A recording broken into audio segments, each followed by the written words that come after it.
you know. So with that being said, all of that about Russ and the number that comes with him at $47 million, bearing he opts into his player option for next season. Now Which he he will. is a free agent in the summer of 2023. So any team that would trade for Russ will get 47 million United States dollars off their books. If there's one thing that we know in basketball, specifically the NBA, I don't think an untradeable contract exists. Everybody gets traded. Damn Everybody, it. yeah. And even like, everybody wanted to talk probably the two largest untradeable contracts that folks talk about the past couple of years. Ironically, they were traded for each other. John Wall and Russell Westbrook, right? John Even Wall before is that, sitting Chris back, Paul. collecting checks, playing 0 minutes and 0 seconds in Houston. God bless you. That's a way to earn your money, my man, in the United States. Do what you got to do. And then you got Russ, who was playing, but very, very poorly. Nonetheless, that asset of flexibility after next season, a team's going to want that. A rebuilding team, a middling team that's got their eyes on a superstar maybe after this year, they're going to want that. So, Omar, let's just get into it, man. Let's start with the Indiana package, because I think, recently a lot of focus has been on the Hornets deal. Would this trade, hypothetically, Russell Westbrook for Brogdon and Buddy Hield, would this trade check the box of just getting Russ off the books, or do you see those pieces coming in actually being the pieces that the Lakers need to putting together a contending basketball team? Yeah, I mean, absolutely. I think with Hield, he's that, catch and shoot guy that any team would love to have. He's a knockdown elite shooter. And then in addition to that, Brogdon, he's like that actually perfect type of player to put alongside LeBron, because he can, play off the ball and play on ball and play make a bit too. So he can lead the second unit. So I think both of those pieces, albeit they're guards, and the Lakers teams in the past seasons have loved, having guards on our teams. As long as we can replenish the team with wings or bigger players in addition to those two guys, I think we're very, very well in shape for like a contending team, because the pieces are there. I think what it comes down to, right, with LeBron and AD is just their health.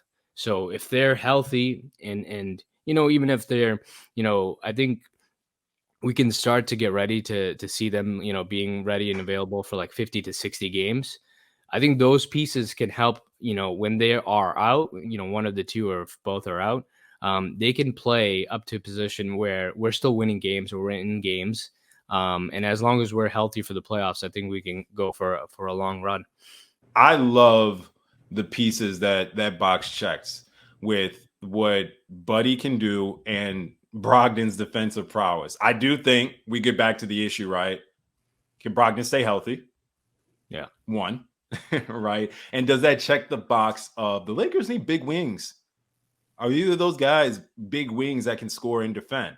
Now, I know those just aren't growing on trees, but if you ask the Toronto Raptors, they have 19 million of them.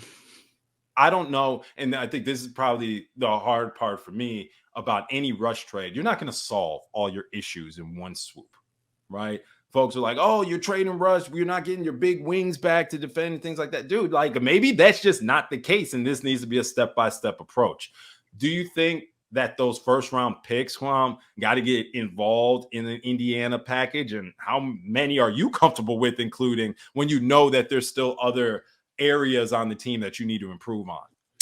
For the Indiana package, I probably wouldn't include more than one.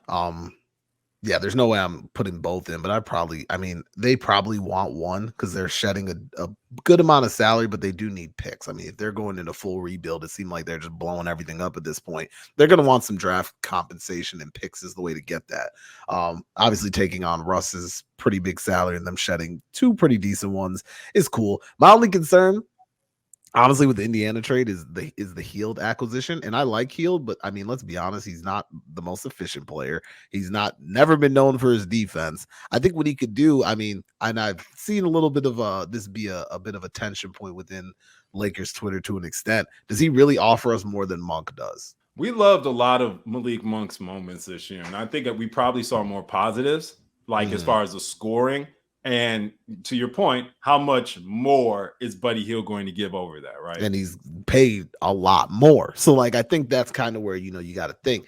And is the Lakers brass willing to do that? I mean, obviously, Buddy was a big chase in the last summer, but is he still the goal this summer? I don't know. I don't think this trade is bad by any stretch of the imagination. I prefer, like, bringing in a Turner instead of a Hield, rather, in my opinion.